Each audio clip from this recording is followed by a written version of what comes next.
development. Because if you add even 20 years to your age, where you are now, if you are 30 years, you'll be 50 years. And if you are 50, then you're also getting ready to hand over the baton to the next generation. And those who are 60 now would have been 80, and by then there is nothing they can do. They have to take orders from you. And therefore, if you are not well prepared, then you are going to make certain generations suffer. And that is why I find this summit very interesting and very good. I salute you for making these efforts. All of you members of NUGS-Beijing, I salute you. Our topic this afternoon has to do with youth development and leadership. How to get the youth involved in opportunities to develop leadership skills. And I find this topic very interesting and very appropriate. Appropriate because, as I said, you are growing to be youth, or to be leaders, great leaders. Before I begin to speak, let me put certain things in perspective. For instance, the youth. Let's know who the youth are. Let's know what we mean by youth development and leadership. And then we get to know how we can get the youth involved in opportunities to develop their leadership skills. This is very interesting. I salute you for this topic. It is appropriate. In Africa, many say our problem has to do with leadership. Whether we like it or not, we need to prepare our leaders. If we don't prepare our leaders of tomorrow, we cannot develop. Every nation develops according to the kind of leadership we have. A good leader can transform a nation, but a bad leader can destroy a nation. It is very true. And therefore, we need to take care of our youth and prepare them for the mantle in future. And I know by the time I finish this talk, we shall all have something to learn and to guide us as we prepare towards our future. I thank God for the opportunity given all of you to be in Beijing and other places to understudy or to study in a lot of programs so you can get something to bring back home. God bless you. When we talk of youth, youth is best understood as a period of transition from the dependence of childhood to adulthood independence. That is why, as a category, youth is more fluid than other fixed age groups. Yet, age is the easiest way to define the group, particularly in relation to education and employment, because youth is often referred to as a person between the ages of leaving compulsory education and finding their first job. So when you leave compulsory education, that is basic education, to look for a job, that is the period we refer to as youth. What does the United Nations mean by youth? The United Nations, for its statistical purposes, defines youth as those persons between the ages of 15 and 24, without prejudice to other definitions by member states. The Secretary General first referred to the current definition of the youth in 1981 in his report to the General Assembly on International Youth. Therefore, if we go by that, then we are saying that some of you may not be called youth, because we are talking about 15 to 24. Some of you are above 24 years. Then it will mean you are out of the bracket of the youth, 15 to 24. But thank God he mentions somewhere that we need to take into cognizance certain other aspects of our culture. We must consider the culture, the demographics, and certain situations to determine what our youth should be.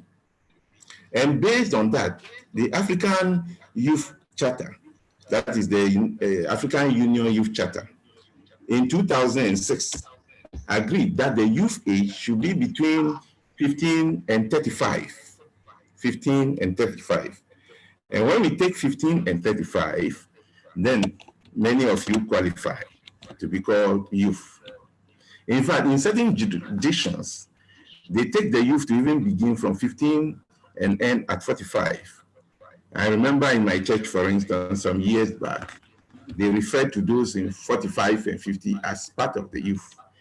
And in that one, they say that they refer to the youth not according to age, because age only refers to numbers, but according to their strength. So when you are very strong, you are youthful. If you are not strong, then you are old. If we go by that, then you all qualify to be called youth. But I think we can go by the African Union age limit of 15 to 35 as the youth. If we take the youth at this stage, then we can easily put the youth in three groups. And I want us to put them into that perspective and look at it closely. We can have those in the early youth, that's between 15 and 23.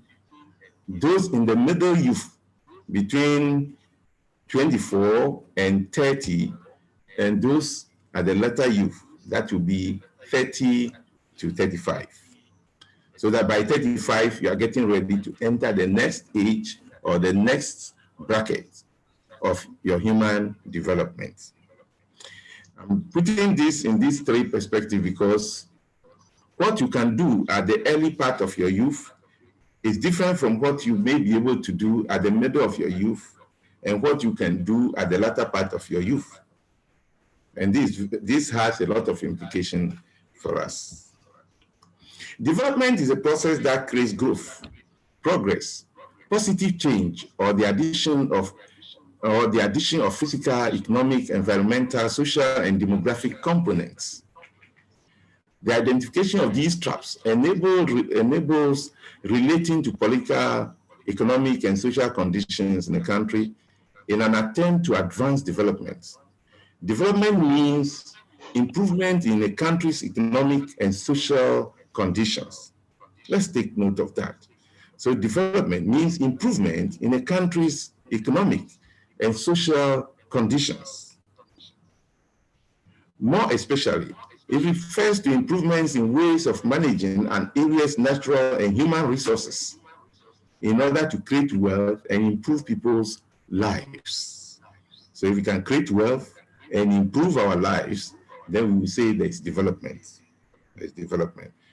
Thirdly, or there's a man called Dudley C.S., while elaborating on the meaning of development, suggests that while there can be value judgments on what is development and what is not, it should be a universally accepted aim of development to make for conditions that lead to a realization of the potentials of human personality.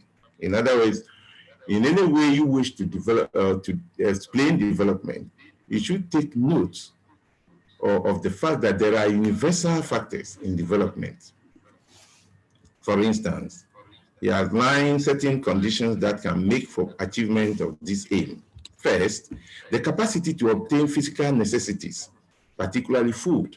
So when we talk of development, we are saying that the culture or the community or the country can provide food. People can provide their means of livelihood, a job, not necessarily paid employment, but including studying, working, or family farm, or keeping a house. Equality, which should be considered an objective in its own right. Participation in governments, belonging to a nation that is truly independent, both economically and politically. I wonder if we can say that our nation is truly independent economically and politically. Politically, yes, we are somehow independent, but economically, we are not. Why? Because we still rely on donor funding. We still rely on donor funding.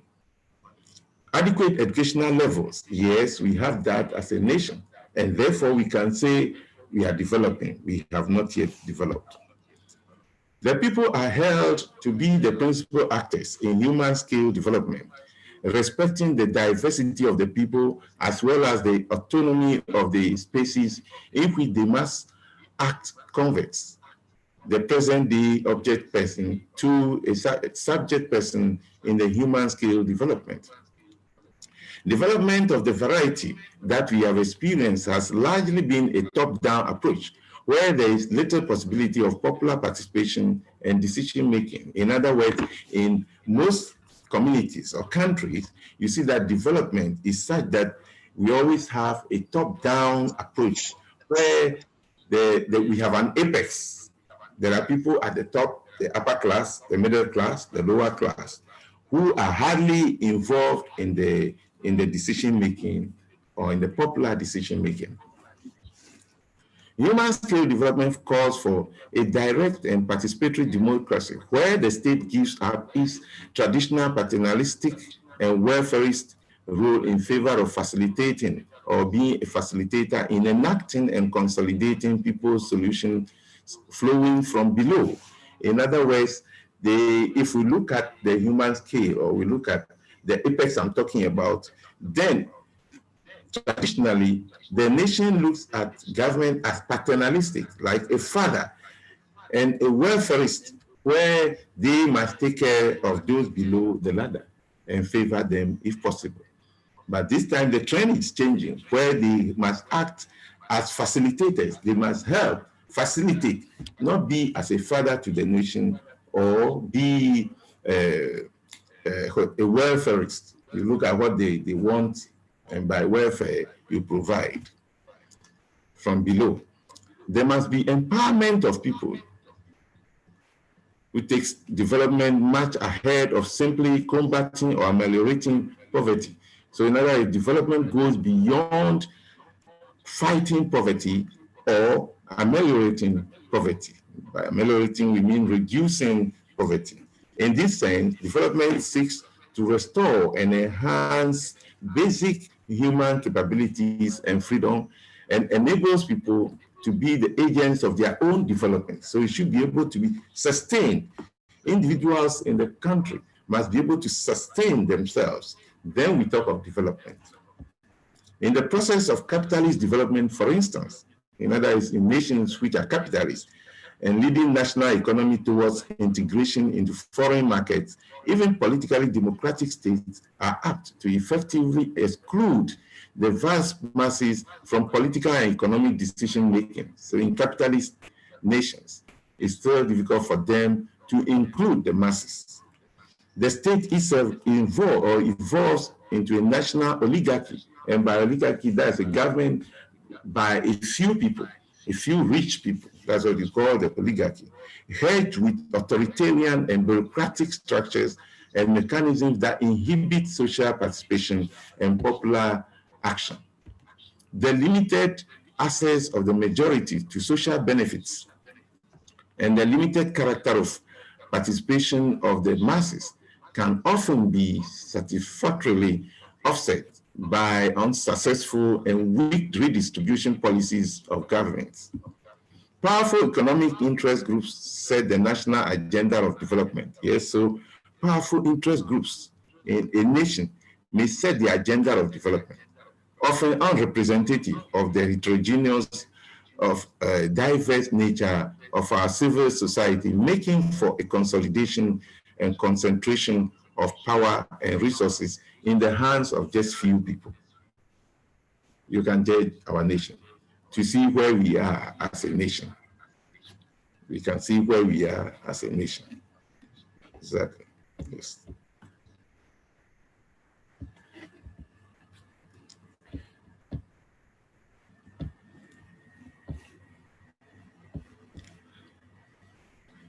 Therefore, from what I've said so far, we can say youth development is a process that prepares a young person to meet the challenges of adolescence and adulthood and achieve his or her full potential.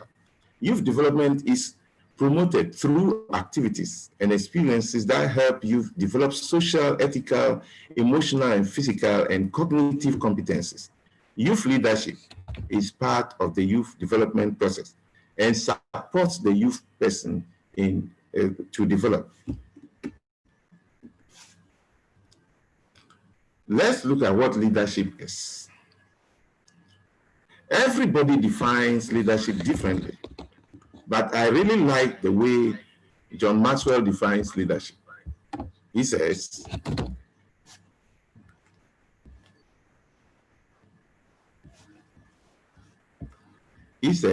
and I quote him, "A leader is one who knows the way, goes the way, and shows the way." A leader is one who knows the way, he goes the way, and shows the way. If we don't know the way as leaders, then we are just singing the song. Heaven knows where we are going. We will get there. Only heaven knows where we will get there. That means you don't know the way as the leader, and you are just moving. You go anywhere, and then only heaven knows where you will go. But here, you are trying, or we must develop to be leaders who know we know where we are going, we know the way, and we lead the way, and we show the way to others.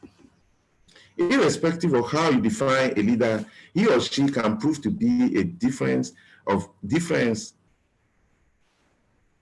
making or bringing a difference between success and failure. In other words, two leaders, one can be good and bring about success. Another may not bring success but failure.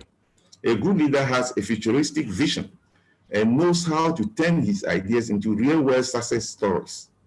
In this paper, we take an in-depth look at some of the important leadership qualities and skills that separate good leaders from a bad one.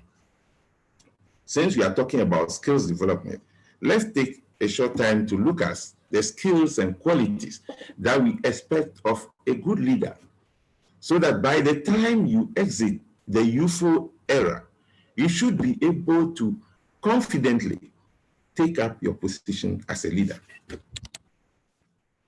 For instance, honesty and integrity. The 34th President of the United States, Eisenhower, he says once, "The supreme quality of leadership is unquestionably integrity. Without it, no real success is possible, no matter whether it is on a sectional or section gang, a football field, in an army, or in an office. Honesty and integrity are two important ingredients which make a good leader that we know. How can you expect your followers to be honest when you lack these qualities yourself? Leaders succeed when they stick to their values and core beliefs without ethics. And without ethics, this will not be possible." Confidence is another very important skill and quality. To be an effective leader, you should be confident enough to ensure that others follow your commands. If you are unsure about your own decisions and qualities, then your subordinates will never follow you. As a leader, you have to be oozing with confidence, show some swagger and assertiveness to gain the respect of your subordinates. This does not mean that you should be overconfident, for if you are overconfident, you become complacent, and complacency leads to failure. But you should at least reflect the degree of confidence required to ensure that your followers trust you as a leader. You must also inspire others. That's the third one. Probably the most important job for a leader is to persuade others to follow. It can only be possible if you inspire your followers by setting good examples. So you should be able to lead from the front, not from behind. So you set good examples. When the going gets tough, they look up to you and see how you react to the situation. If you handle it well, they will follow you as a leader. You should think positive, and this positive approach should be visible through your actions. Stay calm under pressure and keep the motivation level very high. As Quincy Adams says, if your actions inspire others to dream more, learn more, do more, and become more, you are a leader.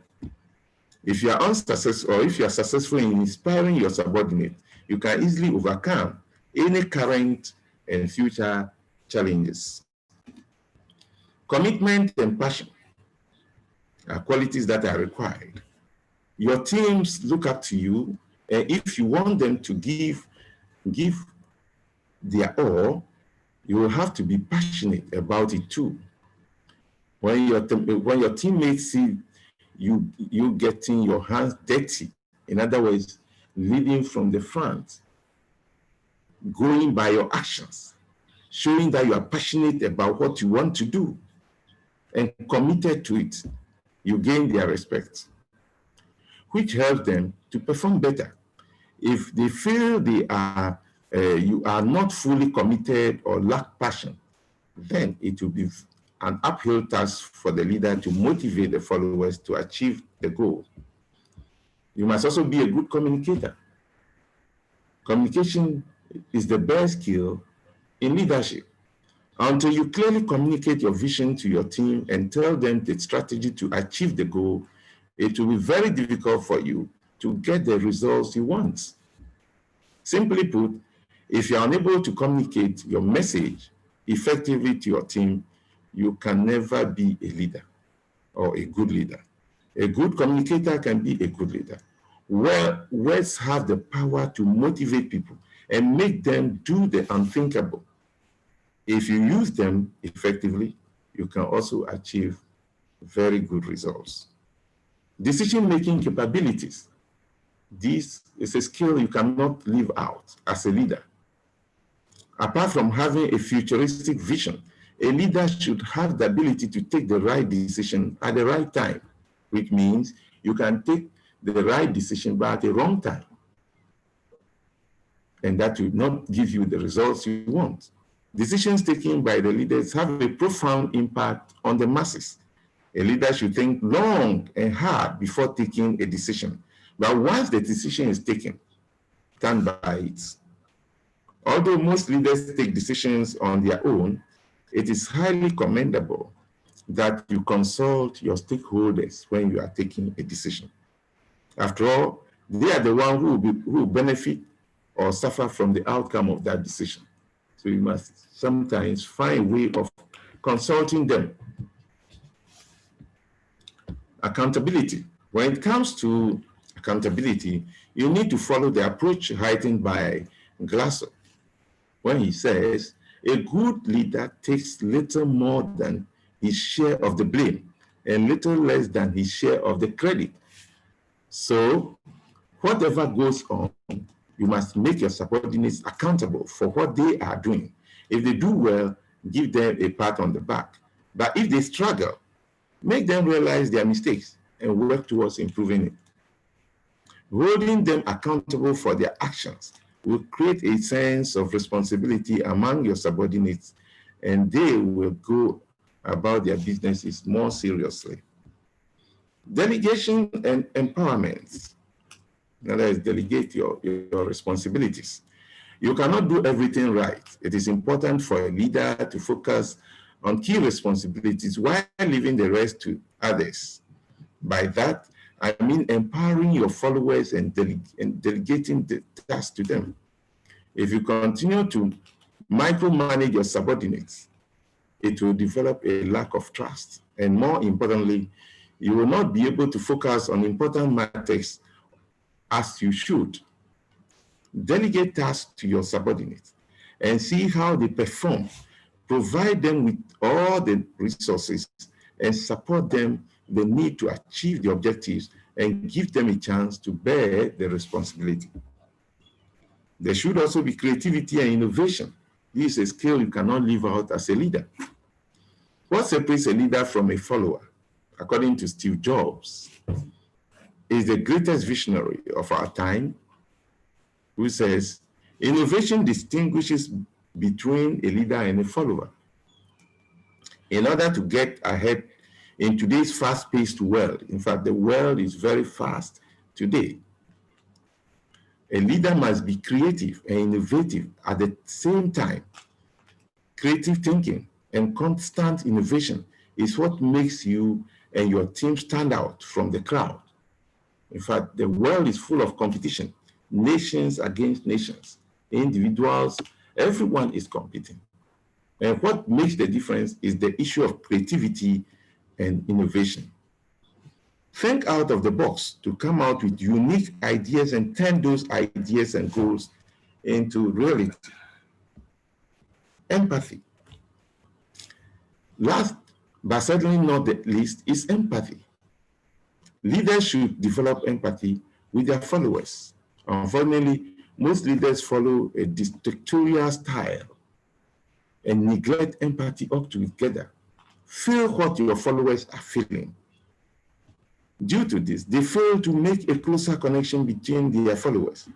Understanding the problems of your followers and feeling their pain is the first step to becoming an effective leader.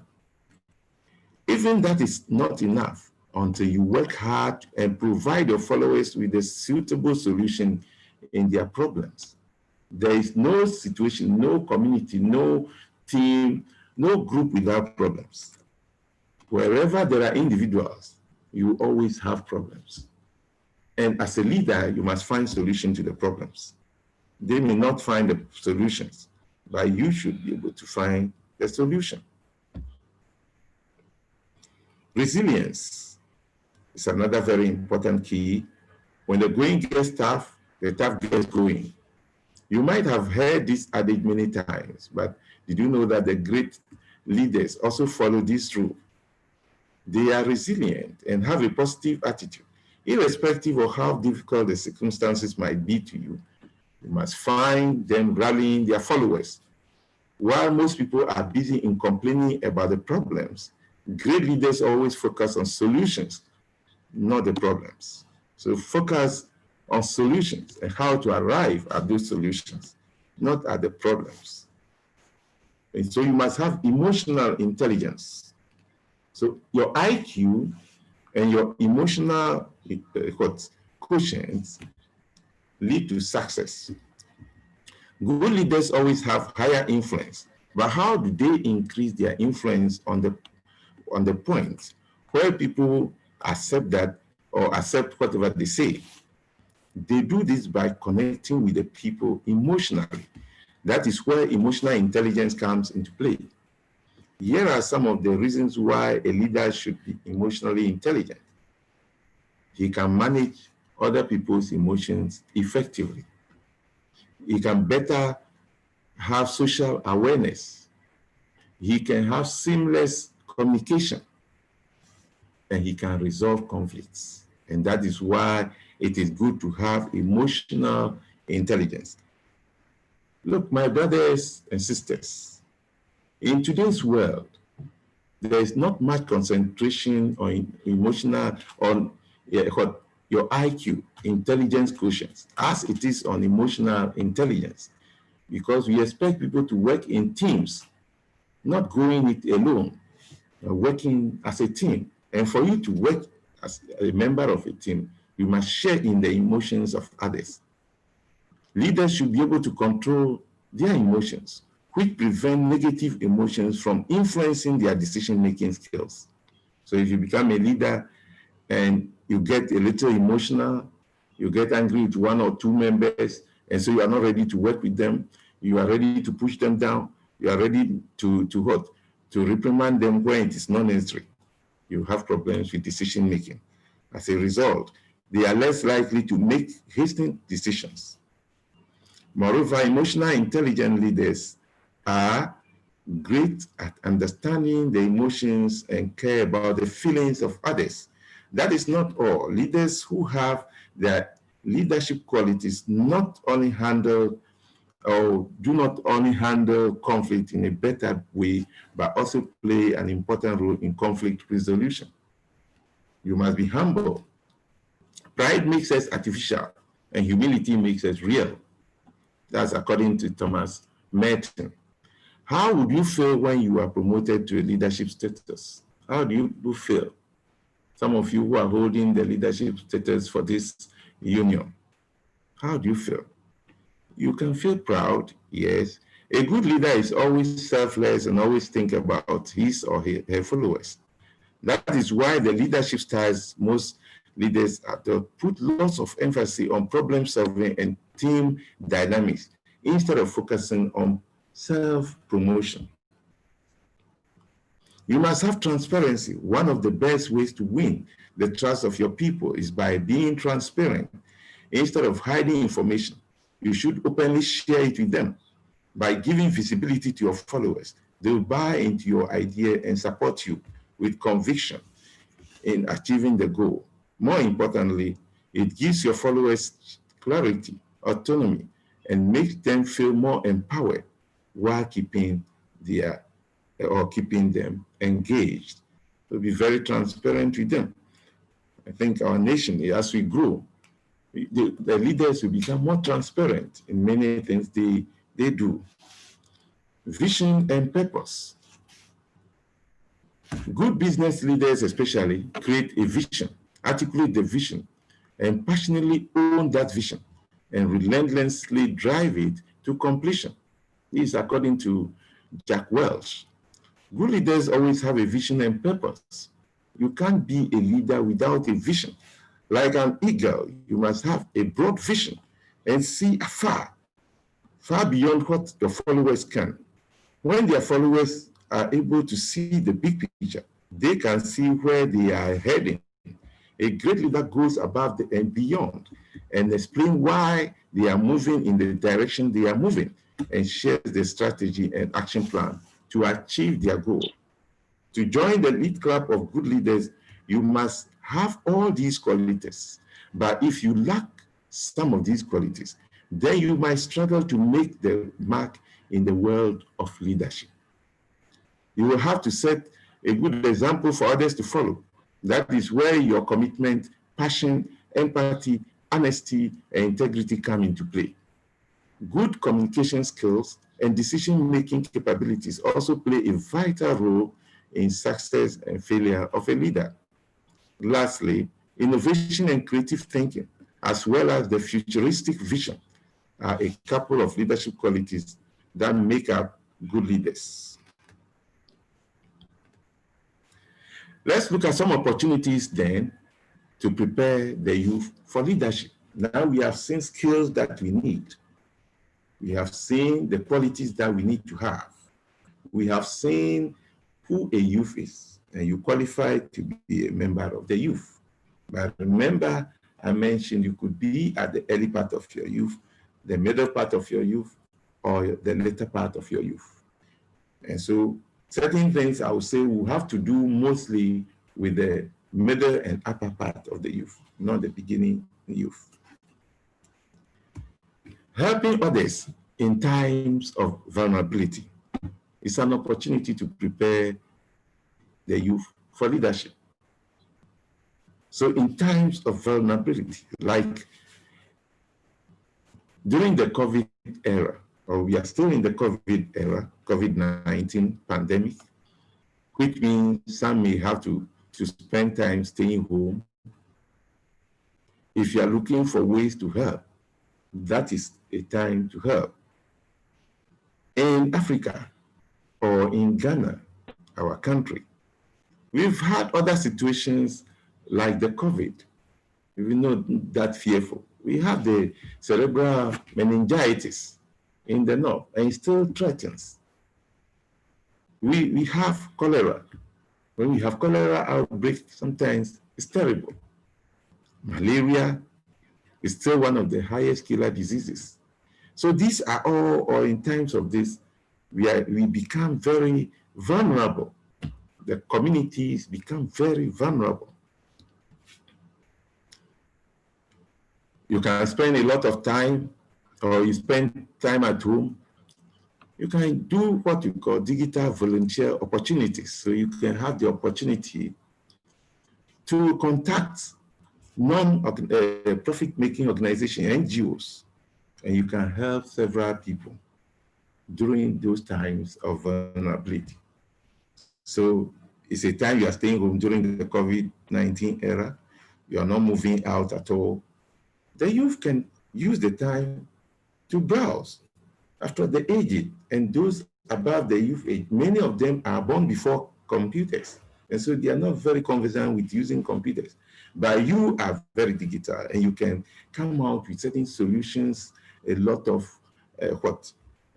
browsing to get opportunities to help those who don't know about this. You can take actions in terms of reaching people every day. You can scan receipts and take quick surveys.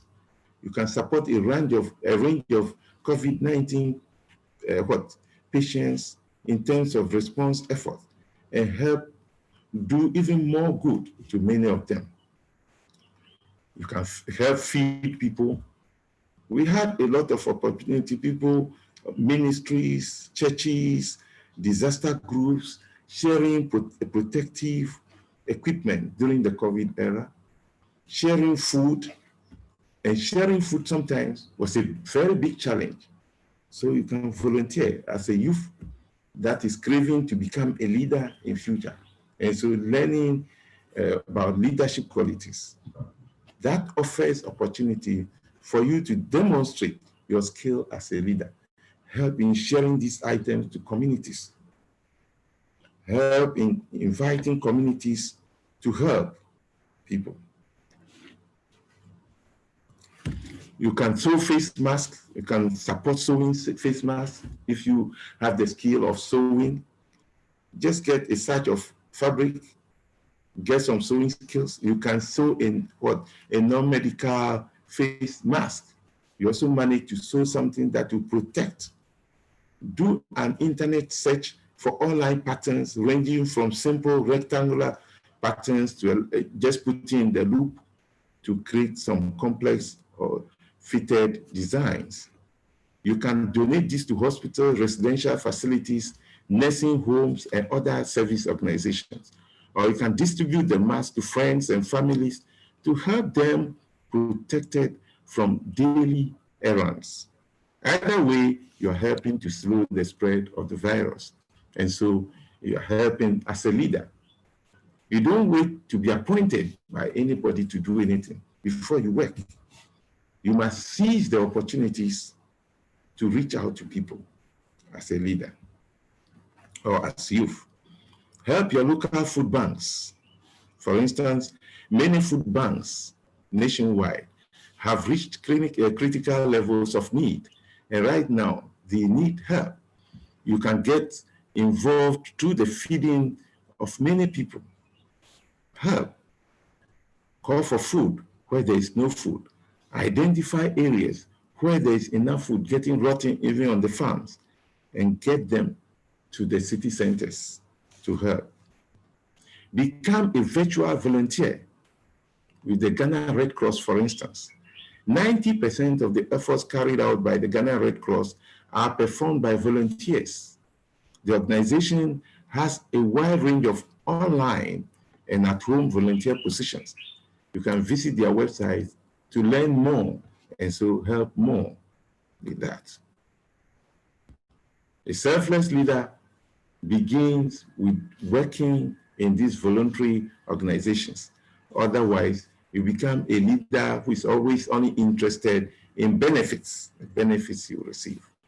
But a leader, if you want to be very selfless, must learn to work without benefits. Many organizations need continued funding to provide help to those who need it most. But not everyone has the personal financial means to donate large sums of money, and that's okay. Now is the time to rally your social network on Facebook. So you can reach Facebook, Twitter, Instagram to make a collective impact for an organization of your choice. Simply use your social influence to explain who you are raising money for and why it's important to you. And then set up a campaign through a crowdsourcing or fundraising site. Then invite your friends and family to donate if they can. Why should you donate, or whom should you donate to? Here are a few ideas. Feeding your nationals, for instance. The political parties and some well-meaning people in Ghana have launched the COVID-19 Response Fund, a national food and fundraising effort to help people facing hunger during the COVID era, and the food banks that support them.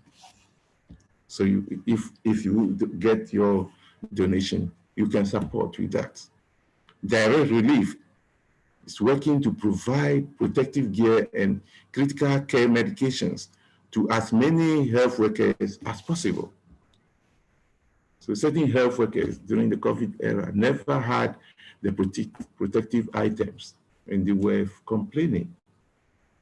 We needed people to reach out to these ones.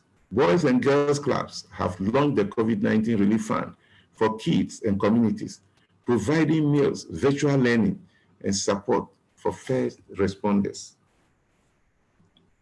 Apart from all that, you can write letters to isolated patients. Sometimes people are suffering from various diseases.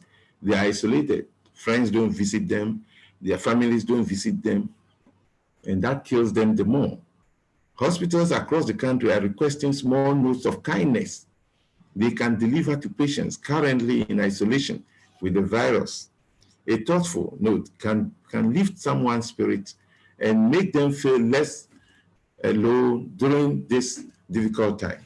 Contact your local hospital to see if they are collecting letters.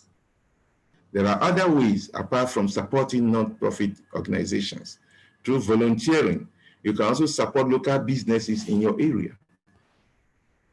Others take out from your favorite local restaurants or buy gift cards to use later. And of course, monetary donations to organizations and providing pandemic relief will go a long way to keeping them and running.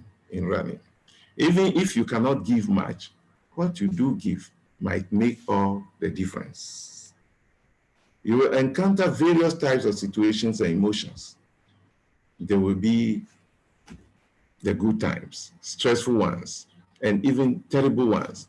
However, a great leader is always able to learn or lead a team to success, regardless of situations that they are facing. How would you improve your leadership skills then? Some of you may have been doing some of these things or others. How would you improve them? Because our topic mainly is on improving, not beginning. That's why I told you we shall be looking more at the middle part of your youthful age and the latter parts. How to improve leadership? Leadership success, effective or leadership qualities. Leadership never stops growing and developing. Leadership never stops growing. It must continue growing, developing. They have the capacity to keep themselves from falling into a comfort zone. So as a leader, you never fall into your comfort zone. You don't feel, I can only work here as a leader. You should be ready to face new challenges every time. They are lifelong students. So as a leader, you must learn all throughout your life. Do you have a drive and goal to become a great leader? Because it's not enough just being a leader, but to be a great leader is what matters. We have many leaders, but how many are great? All leadership qualities can be learned. You can learn the leadership qualities. The hard part is identifying the qualities that you must learn to succeed as an effective leader.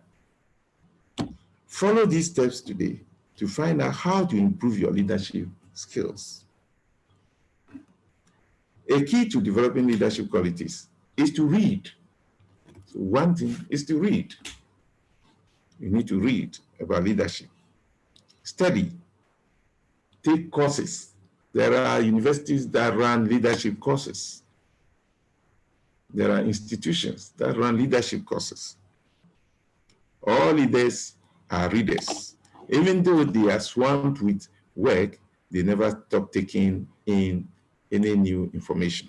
They never stop reading business books or magazines or attending conferences or getting into discussions and learning what is going on. So you need to read. The question then is, what leadership qualities are you missing? I'll be very happy if you can just write down from what you have done so far, which leadership qualities you are missing. Take communication, take integrity, take innovation, take commitment, take humility. which ones are missing from your life as a leader. Only you can tell, or your friends can tell you. Can you identify any of these qualities of effective leaders that you may be missing? It may be a hard thing to do, but the great thing about doing this is that when you know what qualities you are missing, you can work to improve these qualities about yourself. So you can work about them. Those you have, you improve. Those you don't have, you need to work at them. Don't be a limited leader. People will be born with certain leadership qualities, but missing others. Most great leaders become great leaders because they identify the leadership qualities that they were missing and then deliberately set out to acquire those skills. You are all leaders, and you can all become great leaders in various fields of life. As Jesus says, the harvest is great. In a whole nation, take our nation, Ghana, the regions need leaders, the district need leaders, the communities need leaders, your family needs leaders. So you are not to be limited in any way. Don't say, as for me, I know they don't even like me. Anywhere I go, in every group, I'm never the leader. It means you are lacking some leadership qualities. And if you identify them and make up for them, you will stand out. Let's look at some rules of making yourself a better leader. As you are working to make yourself better, remember these 3 rules. 1, it doesn't matter where you come from. It only matters where you are going. As for what has passed, is past. Until today, what you have done, whether they were mistakes, whether they were good, is past. From today, you are entering a new era, an era that you should consider as the bright era of your leadership qualities. Don't worry about any past opportunities that you may have missed or any mistake that you might have made in the past because of a weakness. That is all past. It is the future that counts. Just because you haven't been a leader before doesn't mean you can't become one. You can become one, and of course, a great one. If you want your life to get better, you have to get better. That's the second rule I'll give you. If you want to be an effective leader, then you need to develop your leadership qualities. Work on developing any qualities that you think you need, whether it is integrity, patience, or delegation. Until you have perfected it, then you move on and practice another. 3, you can learn anything that you want to learn. Nothing limits you. You can become anything you want to become. Leaders know what they want, and they set out about making it happen. And so you must make it happen. So you try to develop your leadership skills right now. Effective leaders are always looking to improve themselves. Let me give you 4 steps you can begin to use to improve and become a better leader right away. Do more of certain things. There are some things you need to do more. Do more of those things that are of greater value to you.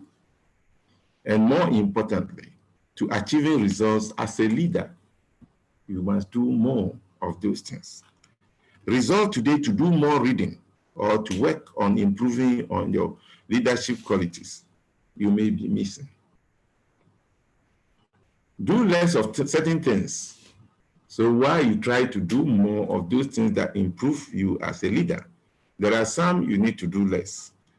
At the same time, you must deliberately decide to reduce the amount of time you spend on certain activities that impede your success as a leader. Make time for your leadership by removing from your schedule things that do not benefit you much. So do less of that. Start to do those things you aren't doing that you need to be doing. There are things you need to do that you have not been doing in the past. Maybe you have not been empathizing. Normally, that is the most common. You don't empathize. You don't care about what goes on in people's life. You are not concerned about them. You are your own. You don't try your communication. There are things you need to do which you have not been doing. So what are the skills, competencies, or knowledge that you need in order to become a better leader? Identify them, write them down. How can you go about learning these qualities?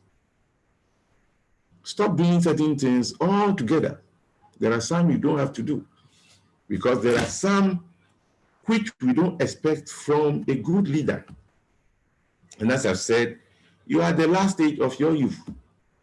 By this time, under normal circumstances, you should be given certain responsibilities, even in the nation, to help you use those opportunities to develop yourself.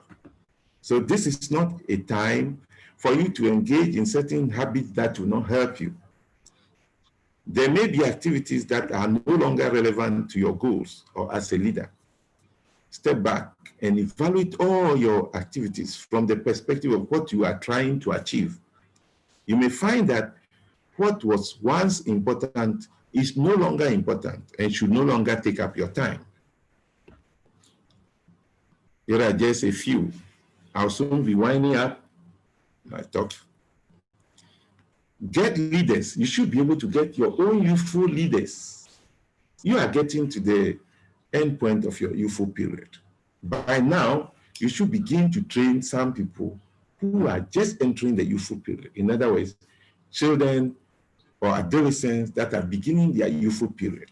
By now, you should be able to get some of them and start developing them. As you develop them, you are developing yourself. That's a very key opportunity for development of leadership. So you teach them about confidence. Be a good example to them. Take part in youth engagement programs and teach youth to be organized. Engage them to make the world a better place. Explain that failure isn't always a bad thing. After all, you can fail as a leader, but it is not the end. It rather makes you more resilient and stronger. Allow them to make their own decisions. Leadership is a skill that can help individuals for the rest of their lives. Whether it's progressing in your career or being the head of family, leadership skills are very important. It is important that you start learning leadership skills in your youth. Building leadership in youth will create habits that will last a lifetime. Here are just a few of the many. Teach the youth, as I've said, about confidence. And always do things that will show them the example you want. You must be a model.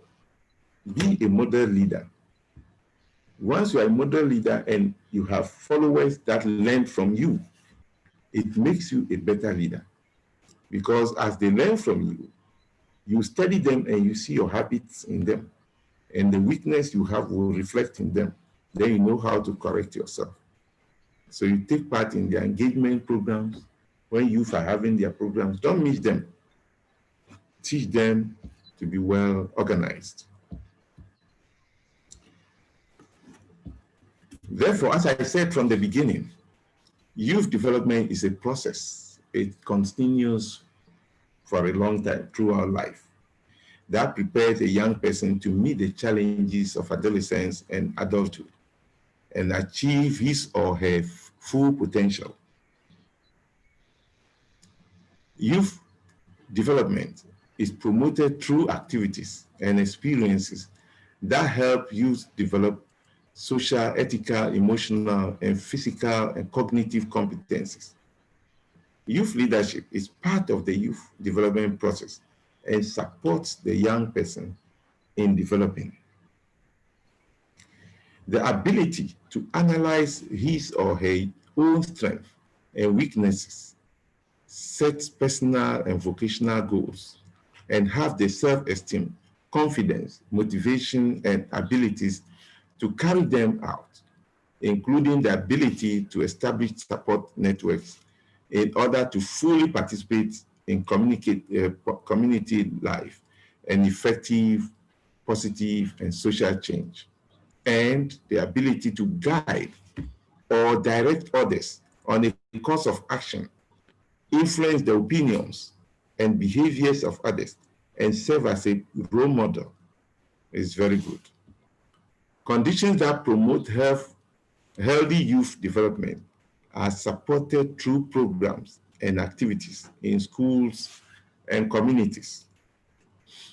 Youth development researchers and practitioners emphasize that effective programs and interventions recognize youth strengths and seek to promote positive development rather than addressing risk in isolation. Youth who are constructively involved in learning and doing, and who are connected to positive adults and peers, are less likely to engage in risky or self-defeating behaviors. Providing the conditions for positive youth development is a responsibility shared by families, schools, and communities. And we must bear this in mind. Your community helped in developing you. Your families helped in developing you. Schools shared in developing you. The condition for healthy youth development resides in these. But at your age now, you are at the final stage, and so your institutions still support you in developing. For instance, if we take the family, they provide support. They have positive family communications with you. They are involved in the adolescents' schools. They have rules and consequences and monitor the adolescent whereabouts. They provide positive, responsible rules, models for other adults and adolescents and siblings. They expect the adolescents to do well so that they don't bring shame onto the family, and they spend time together. All these give opportunity to the youth to develop leadership qualities.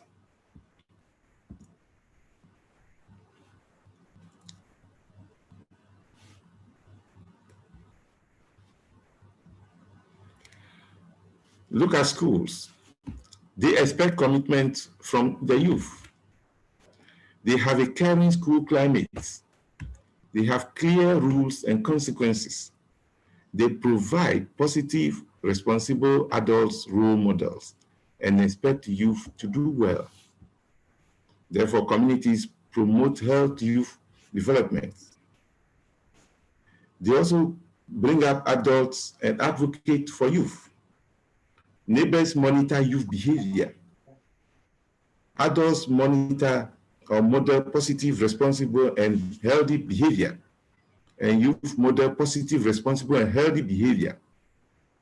And the youth programs are available. It is usual for all these positive influences to be present at the same time. Fortunately, too many youth grow up in circumstances that provide limited support for healthy development. Therefore, we have well-designed and well-run youth development programs to promote youth leadership by involving youth in needs assessment. So in other words, for you to develop very well, the opportunity is for us to provide well-designed and well-run youth development programs to promote youth development by involving youth in needs assessment. So we can assess human needs. We can assess our needs. We can assess our community's needs. And then we can plan.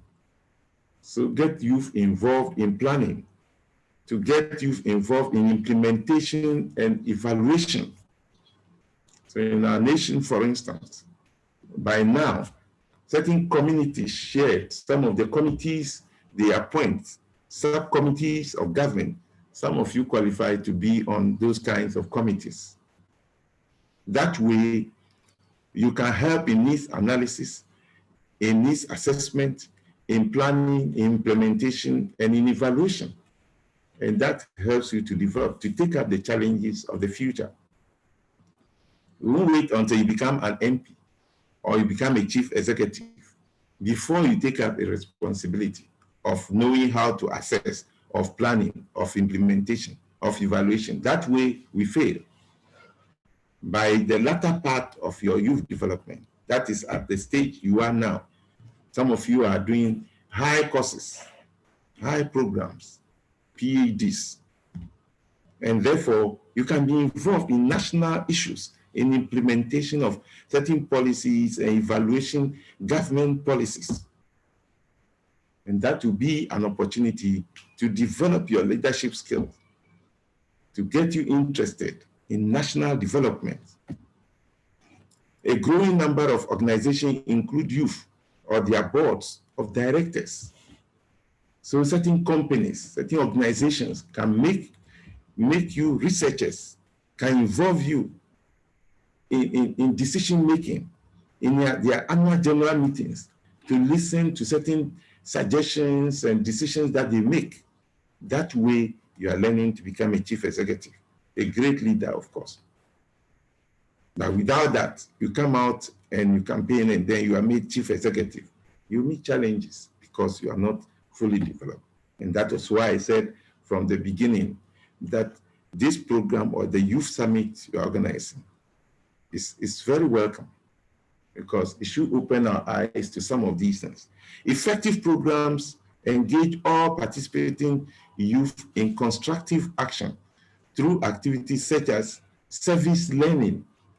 So there should be some that gives you learning, arts, and athletics, and emphasize common values such as friendship, citizenship, and learning. Research on factors promoting resilience in youth at risk has shown that the consistent presence of a single caring adult can have a significant positive impact on a youth person's growth and development. Well-designed programs promoting positive relationships with peers and adults will be very useful to help in your growth.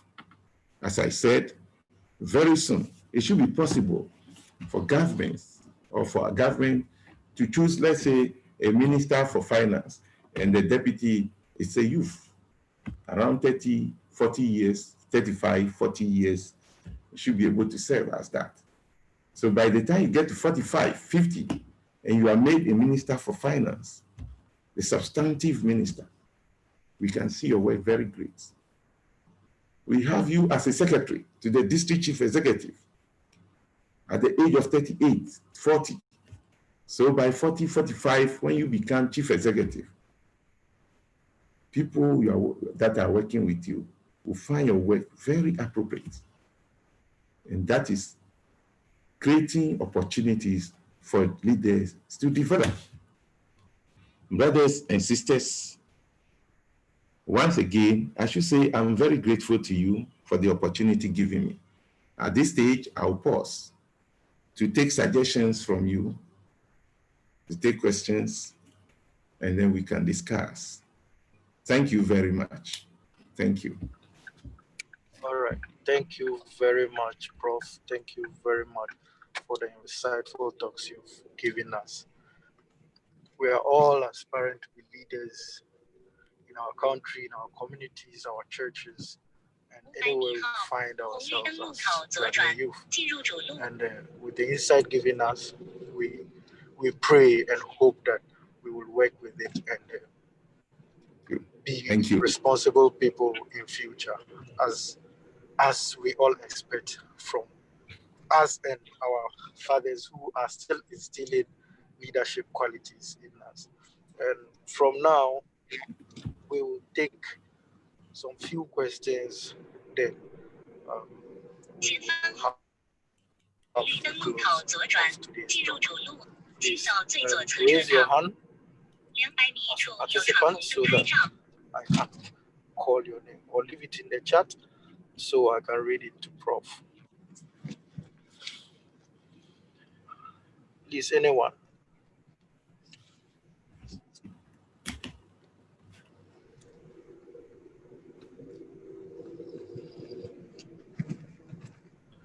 Is anyone who wants to ask Prof a question concerning the, yeah. So Prof, my first question is as we are young adults coming up to be leaders, and most of us don't have mentors. And even if we do have mentors, they don't mold us to be what people expect, especially being transparent and accountable to the people. That's what we see happening in our country and most of our institutions. How best can we work towards this so that we will not repeat the same mistakes we are seeing now or identifying now? Yeah. Thank you. Thank you. Mentorship is a very important aspect of youth development. Mentorship. As a youth, sometimes you must choose your mentors. These days, it's hard for a superior to tell you, I want to mentor you. It doesn't happen. In places of work, sometimes you are given a mentor. But the most influential mentors are the mentors you choose for yourselves. So you identify somebody you want to be like in an aspect of life. One mentor may not possess all the qualities that you want to have. And so you can have more than 2 mentors. So once you have other mentors, you have picked a mentor because you want to be very accountable. You have picked a mentor because he's very patient and you like his way of dealing with things. You have picked a mentor because of his religious qualities. So you pick your own mentor and then you try to get close to the mentor. So you can learn a lot from him. As you said, it's not common because many of the youth today don't want to learn. Youth today are not ready to learn. They are never ready to learn. Some of you are ready to learn. And that's why maybe you've organized this function. But there are some who don't care. They don't want to learn. They feel they have it all. Some because they earn huge sums of money or they are in establishments of their dreams. They feel the world, or they are on top of the world. And so who can be their mentor? Nobody mentors anybody who is already knowledgeable. If you know everything, why would the person mentor you? And so they don't have the mentors. So these days, you will have to choose your own mentors and live according to, or try to relate well to the person. And then you learn from the one. That's the way it is now. Thank you. Okay. Thank you very much for the answer. I'll proceed to ask Mr. Eric. He rose his hand. Mr. Eric, open up your mic and speak with Prof. Yes, please. Thank you very much, Mr. MC. Thank you very much, Professor, for your insightful presentation. Professor, please, I think one thing that always becomes as we used to take up leadership positions is we feel that we are scared or we are not in the right position to take up these leadership positions, especially even if we are being pushed, even if we are being, even if the mantle lies upon us, even if they don't want to take up this leadership, we feel that, oh, we don't have the capabilities, we don't have the qualities to take up these leadership positions.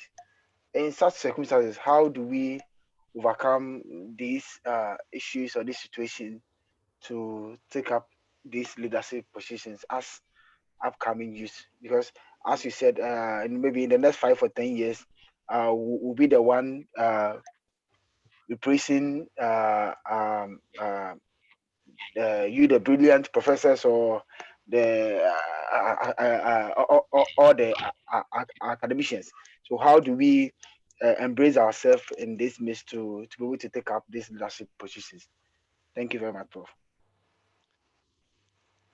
Thank you. It is true, youth appear to fear taking up positions or leadership positions.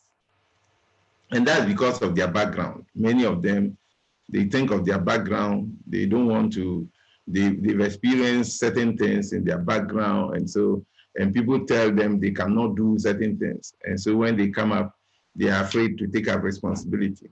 When I go to class with my students, I'm able to tell straight those who wish to be leaders and those who don't wish to be leaders.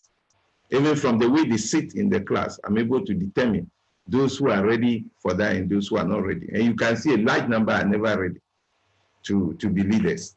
They are not ready to take up responsibilities. And it's because of lack of the confidence to do that. So we need to build confidence in our youth. We need to build confidence in them. That's the only way by which they can take responsibility. We must teach them about leadership. And in teaching them about leadership, you are building confidence in them. Because if the person doesn't know how to do the work, he will not like to do it.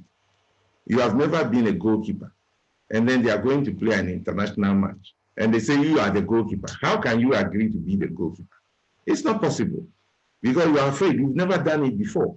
So we have to begin by assigning them to smaller responsibilities, encouraging them and teaching them about how they can manage the positions. And as they do that, they build the confidence to take up very high positions. Thank you. Thank you very much, Prof. Prof, I also like to relate. Sorry, MC. Prof, I would also like to relate this to some of these work experiences that many of the organizations do demand before even giving us the opportunity. As youth, as upcoming youth, maybe probably right from our education, we want to work in, even if not in the educational sector, in any of the organizations, and you realize that they always demand certain experiences. And now that we do not have those experiences, or we do not have those qualities, how do we fit ourselves in this situation? Because if maybe, for example, I know that in UCC, where I completed, of which Professor, you even taught me communication skills. When you want to be a faculty member or senior member, you need to go through certain qualities, or you need to have certain experiences. Now, as youth, we don't have this experience. So how do we fit ourselves in this situation, even if we have the educational qualifications? Thank you, Prof.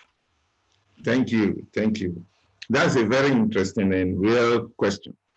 You want a job, you've got your certificate.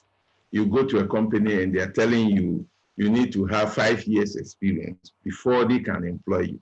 I mean, it's unfortunate, because where are you going to work for the 5 years if the company is not ready to employ you? They expect you to get the experience. From where? Which company is there to accept the inexperienced person to train for you to have? It's not right. But it's unfortunate. That's what many companies do, you know, but you can't blame them. Why? Because many companies are after their profits. They are not after any losses. So they want people already cooked to take. And the only way you can do that is to do voluntary services. So instead of the appointments, maybe you join some companies, tell them you want to work free of charge so that you gather some experience. Make it clear to them. So you can gather some 3 months experience, 6 months experience working in a very great company, and then you put that on your CV, that you work with so and so people and this thing. But as time goes on, I think by education, many of these companies, or by government policy, I think some of these should come by government policy, that they should give the young workers opportunity by employing them. They must learn. I remember when we were attending or supervising teachers, those on teaching practice, you know, education. I went to a school, and then the head was complaining he didn't want our students there because they waste students' time. I said, how can you say they waste students' time? You were yourself also trained, and you went to a school to do your teaching practice to become a teacher. Now they want to bring those that follow you to come and train and become teachers. You are saying they are wasting your students' time. That is not appropriate. He stopped taking students for some time anyway, but he also made sure he had to take them by government policy. not what you want. We are not asking the students to come and take over the jobs of your teachers. Let them do their jobs. All we are bringing them to do is to practice. And they must be given enough practice to be able to perform so that you get your gains. So the organizations are not helping. And I think government policy must come in to help the new the new employee. You have just graduated, you have the certificate, you want to work, you must be taken on. Otherwise, where are you going to work to get the experience they want? 2 years experience, 5 years experience, 10 years experience. Where do you get that? So I think policies must come in at a certain point in time to protect the young graduates. Thank you. Yes, please, Professor. Thank you very much, Professor. Thank you. Yeah, Professor, I also have a question, and my question is that as a leader, definitely one way or the other, you may be criticized. And so my question is that how do you manage or deal with unconstructive criticism? Constructive criticism. Yes. So criticisms can be constructive, and that is very good. But unconstructive criticisms come from people who try to rival you. They are very intentional. They are very intentional. Intentional because somebody feels the position you are occupying, he appears better. He can do that better. So he looks for some loophole, and instead of making a suggestion to deal with it, he tries to rather raise it so he can bring your name to disrepute before others. It's very intentional. And what you do is that since it's unconstructive, it's not going to help. Those criticisms, you either ignore them, you ignore them totally because they are not meant to build. A good criticism is to build. Otherwise, you point out to all the others, show it to others. So you give a response to whoever is bringing the criticism across. You should know that there is some weakness in that criticism and does not help the organization. They should understand that anybody at all can occupy your position. Position is never possession, and no condition is permanent. So whatever you tell me today, the criticism you level against me without thinking of whether or if it's possible for you to be there, if you handle that situation, if you don't think of that, then you are creating a problem, not for me, but for everybody in the organization. So you have to ignore it, or you draw the attention to that fact. So criticism should come, and you accept them, but not where they are not meant to build anybody, but to destroy the organization. Some get angry, they try to resign because the criticism is not a very good one. But I wouldn't advise you to resign as youth from any position when you are given. As youth, you don't try to resign. No matter how difficult the situation is, manage to carry it to the end. That is what we pointed out. Should be very resilient to situations so you can do it to the end. If you try to stop and you get angry and oh, I've resigned, you are creating for a big problem for your future because it's going to be on your record among people who know you. So one day, when there's a position for you to occupy and you want to go and occupy, people refer you to when they give you a position and you left it. And it's not the best for you as you. So you try to deal with the criticism and then you can continue working to the end. Thank you.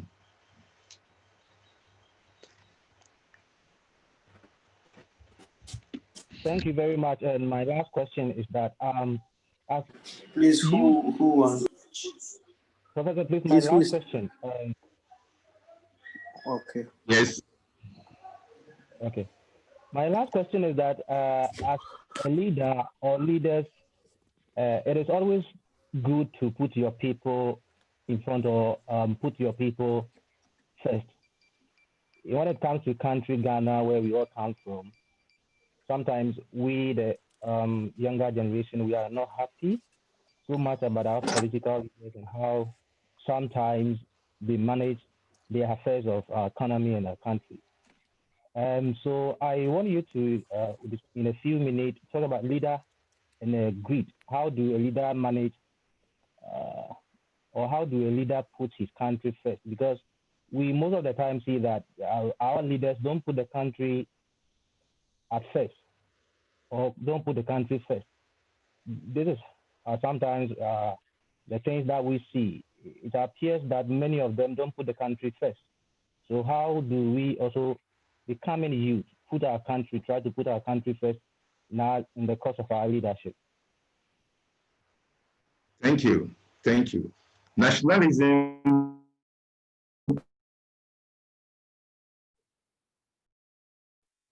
or patriotism is very important. Unfortunately, in Africa, we have a lot of problems. Now they are narrowing. The problem of enlightenment is very crucial. The problem of enlightenment, because when you are a leader of a group that is not highly enlightened, you have a problem. And when you yourself are not too enlightened about certain things, it creates problems. Sometimes our leaders take us for a ride. It's not that they don't know, they know, but they take the nation for a ride. They assume that they can bulldoze their way through. And that's with the feeling that they can always remain in power, even without, should I say, without achieving what they set out to achieve. We are not talking of any particular government or any particular person. We are talking about leadership. I'm talking about leadership in general, in Africa even, not Ghana or this, about Africa. And that is why we tend to have leadership conflicts and so on, because some of the things that are done are sometimes not to the best. First, take choosing, as you say, choosing other auxiliary leaders. Once you become a leader and they say, oh, now you are the president or the chief executive of so and so districts, then you know that one, you are going for people mostly from your tribe, because they are the people you trust to work with you. So you don't trust other people. That's the only thing. You look first inwardly, your tribe. You look for 2, your classmates. You look for 3, your friends. You look for 4, your cronies. You see, so you begin this because you don't trust other people. You feel you don't have the nerve to get people to work with you. And so you can only work with some people, not with all people. That is the feeling. And so when it comes to, because of that situation, when it comes to elections too, you can see that there's always that leaning against tribe. So people who vote don't vote along very often ideas. They may not. They rather vote according to issues like, he was my classmate, he was my schoolmate, we come from the same region, we come from, or we do so and so together, or we are in the same association. So voting patterns, at least 60% in our democratic countries, are based on some of these factors. And in the end, we all know what happens. They don't happen, they don't help. What it has bred has been tribal conflicts, as we saw in Liberia, as we saw in other countries, Ivory Coast and so on, because some tribes will be left out and they revolt and say, no, then we want it so that we too can go this way. Unfortunately, when these people do it and it's wrong, the next people who come to correct do worse in the same area. That has been our trend. What we can do now is to make sure the new generation are taught leadership. We are happy, a lot of people are getting highly educated this time in our countries, in Africa, and we hope that some of these things will be ironed out. In fact, if you want to be a leader, you should be able to be groomed out of your tribal feelings. You should have feeling for everybody as people who can work with you. Otherwise, then you can't lead the nation. It will be very difficult. If I want to come to power, it's because I'm going to work with people who I know who are in my own tribe. Oh no, you can't get people like that to work with you. Some come and create problems for the leaders themselves. They pick people from their background. They come and give problems to them, they themselves. And yet others also feel, well, since you didn't pick me, okay, go on. And so things don't work well. It only breeds conflict. If you look at how Kwame Nkrumah, for instance, where our first president chose his leaders, or the big C's and so on, you see a difference in what he did. If at that time, in 1960 or 1957, the leaders he chose were across the country, as against what some others did. And it created more problems for them than others. That's the situation now. So our enlightenment will guide us. So as we go on, things will change. The electorates will have a certain view. The kind of leadership that are coming will also have a certain perception, and things will begin to change for the better. They can't remain, things will not remain as they are forever. People will change. There are some too who may not change in a way. It's always the case. Okay, thank you. Okay. Thank you, Prof, for the answers. Prof, I also have a question. Since I have the privilege of being the MC, I would like to ask, how do one identify that this position I'm going for, this leadership role I'm going for, that is the best for me, and that is the one that can develop me as a person and as the leader I want to be for my people? How can you identify that, oh, this is the place for me and this is not the place for me? How do one identify that? Sometimes it is not a case of identification. Sometimes it is not a case of trying to identify that this position is good for me, it's not good for me. A leader is a leader and must be adventurous. A leader is a leader and must be adventurous. So yours is just to step into that position and try to live up to it and see how best you manage it.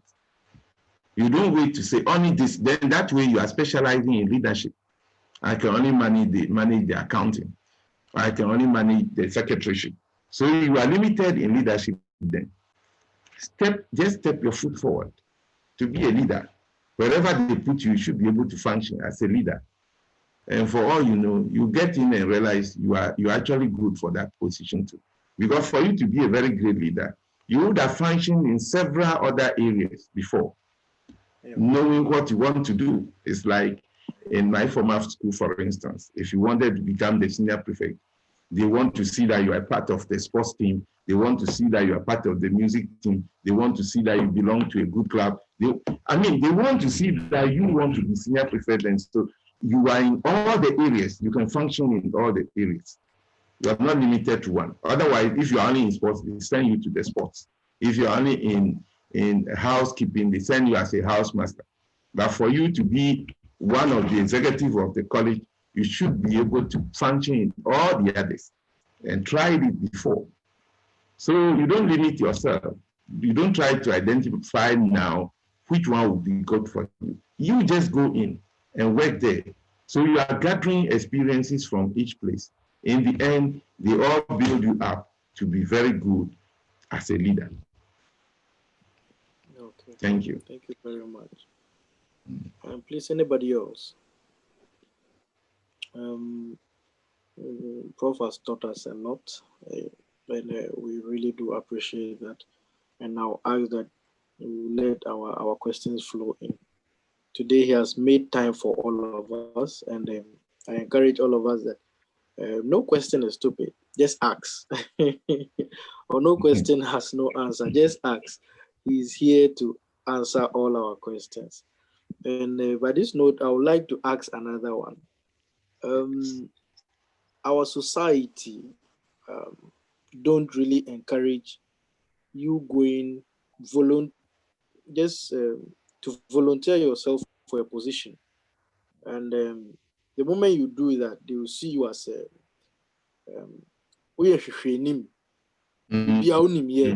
everything. So, and some of these comments, we are all humans. That brings down the confidence of the person and the creativity of that person who wants to hold the position. So how do we deal with such people and the criticisms around us when you want to just volunteer yourself to help? Because nowadays, Ghana, everything you do for the youth to say, "Me social, mami say son of my ear, mami say son of my ear." So how do we deal with some of these things? To look at the experience first than the small remuneration we'll be getting. Thank you. Thank you. Thank you. As for the remuneration I've spoken about, I said in terms for you to be a good leader, you shouldn't be a leader of remuneration in the first place. The work should be done first. So you're in trying to become a leader, you should learn to work voluntarily. Happy about voluntary work. It should be there for you to do voluntary work. You should be ready to serve people. A leader is a servant. If you are a leader and you don't want to be a servant but a boss, you are not a leader. You are not yet a leader. You should be a servant, ready to serve people. And as you said, there are people who make fun of you when you volunteer or you want to lead lead people, not lead but even serve people. There are others who sit behind and talk. And these things are normal. Normal in the sense that there are people when, even if you are working in an establishment, you are working with them. When you are working hard, they will be asking you, is it your father's company? You see, they will ask you, the way you are working, is it your father's company? Do it this way and leave. So they have the mouth to say anything to discourage you and to destroy your confidence. But once you also mean to be a leader, you see, leadership is a choice. So you must decide, I want to be a leader. So no matter what people are saying, you don't have to pay attention to them. You ignore them. Put your name up for the position and go, let them talk. Because if you are not ready to do it that way, then you are not also building yourself as a leader. At a point, you give up. And once you give up, you become like them. As I said, when the moment we are coming, I don't know if we're sitting at the same place now. Those who want to be leaders, you see them. I can tell them from looking at you. The moment you enter the hall, I can tell whether you are a leader or not, whether you have actually groomed yourself as a leader. You see, and if you don't want to be a leader and you prefer always to be a follower, I don't know where you are going. Because when you are a leader, it helps you because it positions you to face challenges, and so you can deal with your personal challenges easily instead of relying on people. Thank you. Okay, Doc. Okay, Doc. Please, anyone else? If there's no anyone, I would like to add another one and to end our Q&A session.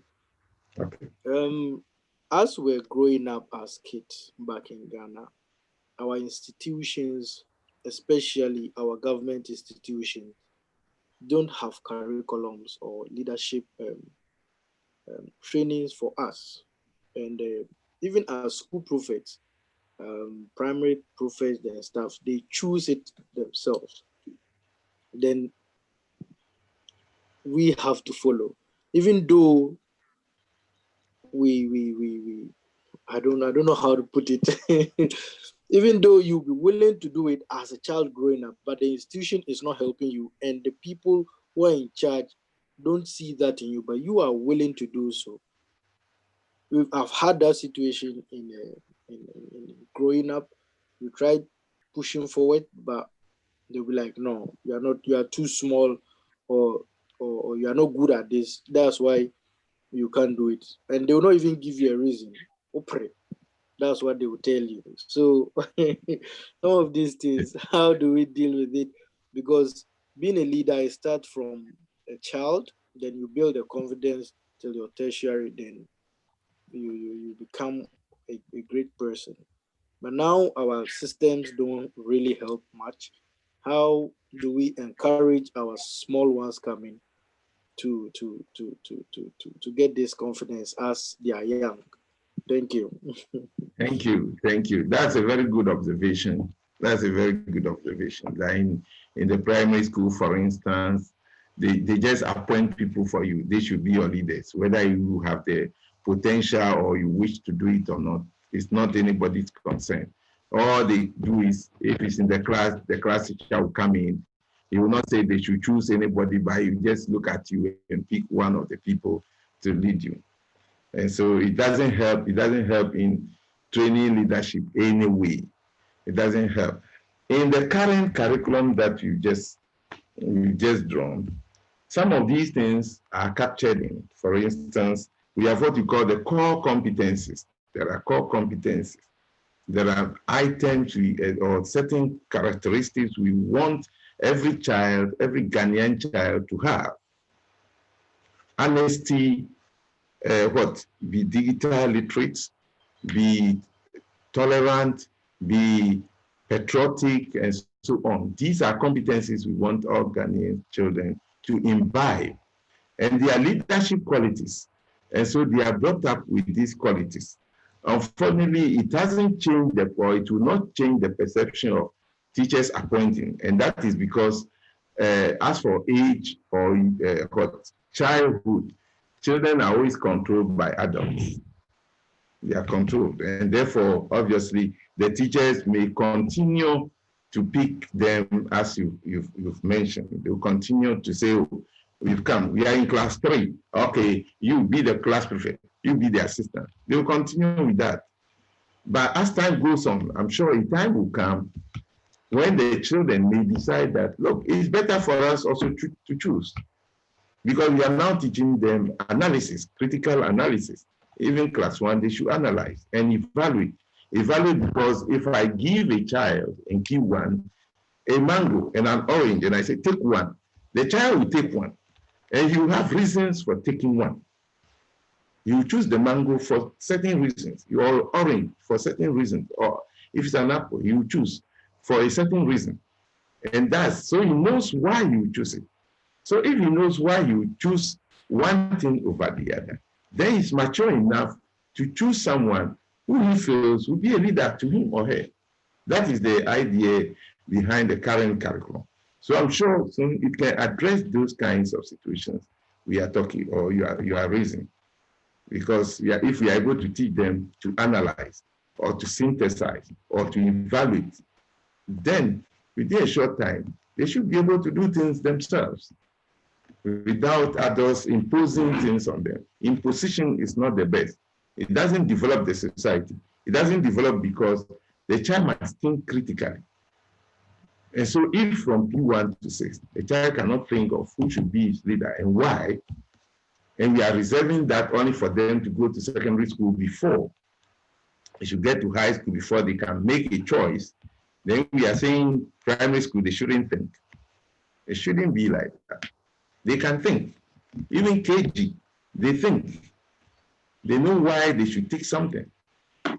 Take drinks, take Fanta, take water, give it to a particular child in KG1 or in the nursery. And the child will pick one. He may pick the sweet one and tell you why he picked that one. Why wouldn't he pick the water? Because it's not sweet. So he knows he can taste the two and know which one will be good for him. So they can think critically. Thank you. The next stop is Songlanpu. All right. Thank you very much, Prof. Today you've really taught us a lot. And I would like to highlight. There is a question on the chat box. So please you check for us. Somebody sent a question.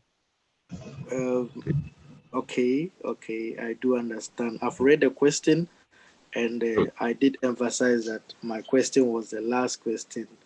Okay. Don't worry, you can go on. You can go on. You can ask Thank you very much.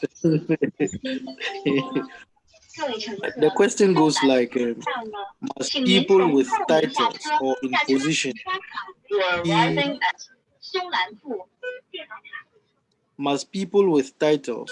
or in position be the one to be considered as leaders? That is the question, Prof. Oh, that's a very good question. You see, there are things in this world you need to take note of. title, holding a title doesn't necessarily mean that you'll be a good leader. That's something we must disabuse our minds of.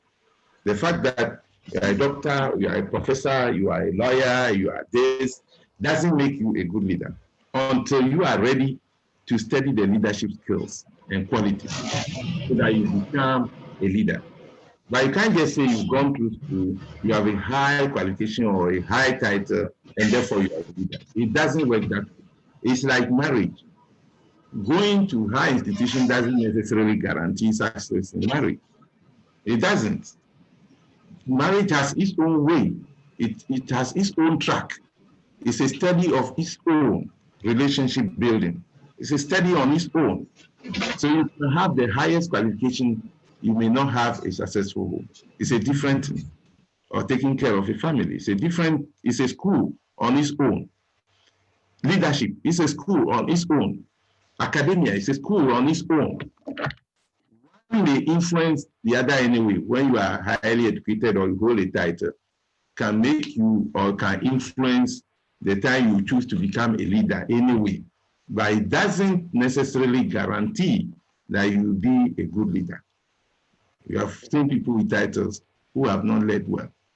But we have also seen people without titles leading others very successfully and organizing things very, very well. We have seen before. Those are different things altogether. I worked with a lady and I learned a lot from that lady. I was surprised. I was highly surprised. At the end, I got to realize, look, it doesn't matter. First, I thought males were the highest distance leaders and so on. No. I worked with a lady, I worked with males. I looked at their performances, the way they organized things, and I saw, no, I had a lot to learn from the lady, and I did. So qualifications or high titles and so on don't necessarily guarantee, even though they can lead to, they don't necessarily guarantee. And we all know. Okay. Thank you.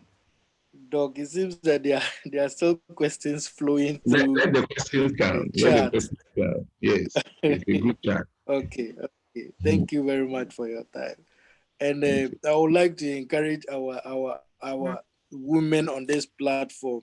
As Professor said, you getting higher education doesn't mean you still have the home sense. Let me put it that way. There are two different fields, and you need to work hand in hand to get there. Yes. All right. So I'll read the next question. Okay. Is there any appropriate leadership style? That's one of the questions. Yes. The leadership style, not one. We have various leadership styles. Okay. Leaders who lead from the front, those who lead from behind, and so on. We have democratic leaders, autocratic leaders. These are leadership styles. But the issue is that it is always good to combine the styles. It's always a combination of the leadership styles is the best way, and not just one. Okay. If you are democratic, there may come to a point or certain point where you must be a little autocratic. You see, but you can't just be one throughout. If you do that, you'll be lacking. You have certain problems somewhere.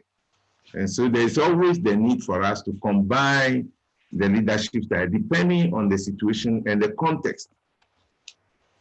It's like solving problems. You can't say, as for me, I have only one way of solving problems. You will not succeed. There's always the need for you to combine at a point, add some other situations to be able to deal with certain problems. Then you will succeed. So I will advocate for a combination of leadership styles. Okay. Thank you. The questions are flowing in. One is, why do we associate some leadership roles for women and others for men? That is one. The second one is, how do we follow a leader with Charlie? Okay, arithmetic. Is it arithmetic? That way, this is arithmetic leadership skills. Well, the third one is, why do you work with a leader? How do you work with a leader that his position is ahead of his functions? Yes, these are the 3 questions. And the other one is, why do we have the mentality that women should be above 40 years, 40 plus, should hold higher positions in our country? Yes, that's a 4th one. Okay. Let's take the first one. Why do we give certain roles to women? Leadership role. You only assign leadership roles to women. It's not an issue of assigning leadership roles to them. They can also take any role at all. That's why we keep saying what men can do, women can do better. So they are not limited in any way. They can do the same things the males can do. But sometimes they themselves feel they may not measure up to certain points because of certain maybe concerns they individually share. Not all of them, of course. But giving them rules is not a barricade at all. They can function in any position, and that is why we've had, if is it in the politics or political area, we've had women presidents before, and they function in the same offices with the male presidents. You had female vice presidents before in countries, and so every position the women can or the ladies can hold those positions. Nothing should inhibit them. Only that sometimes many of them feel, I don't have the nerve to do this or to do that. But they can do it if they are given the opportunity. They'll be able to do it and do it very well. And the second, to follow a leader, the last word there hasn't come out very clear. Is it a leader that is erratic? Yes, I don't know. Yes. An erratic leader. Yes, so if you have an erratic leader, then what you can do is to be able to support him and just work. It's like having no leader at all. He's erratic. So today he does this, is wrong, and so all of you are swayed to the wrong side. It takes you yourselves to cooperate with him, to work as a team, to do things, suggest to him what you want to do, and then you help to do it, because you wouldn't like the situation to turn into chaos, to be anarchy. Where there is no leader, there will be no rules, and therefore nothing works. So you need to make sure such a thing doesn't happen. When you have an erratic leader, it means you must support him instead of deserting him. If you desert him, you have destroyed the organization. You rather try to support him to finish his tenure and finish well, so that things will not disintegrate. And then the next one, how do you work with a leader that has a position ahead of his functions? His position is ahead of his function. Yes. What do we actually mean by that? That he has a position, he is looking down on his functions. The leader is or matches up to his position. That's the issue. The leader goes with the functions or the position goes with certain functions. Every position goes with a function. So if you are a secretary, you have duties. If you are the president, you have your functions, things you should be doing. I don't get you very well, but if his functions, his position is above his functions, then it means he's at a high position trying to perform functions that are meant for lower positions. If he's doing that, then he's obviously doing or performing the functions of other people who are maybe below him in terms of function. He's not performing his function, but he's performing other people's function. And you know that can create some conflict anyway. And so what's happening to his own function? Then it means he's performing functions, his own function, and maybe adding the functions of his subordinates to it. And therefore, it becomes autocratic. That's what will happen. So it becomes autocratic. And so there is the need for him to be brought back to order.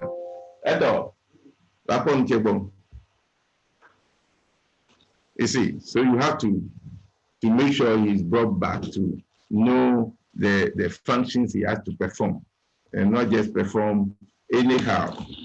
He forgets that there is a limit to his functions.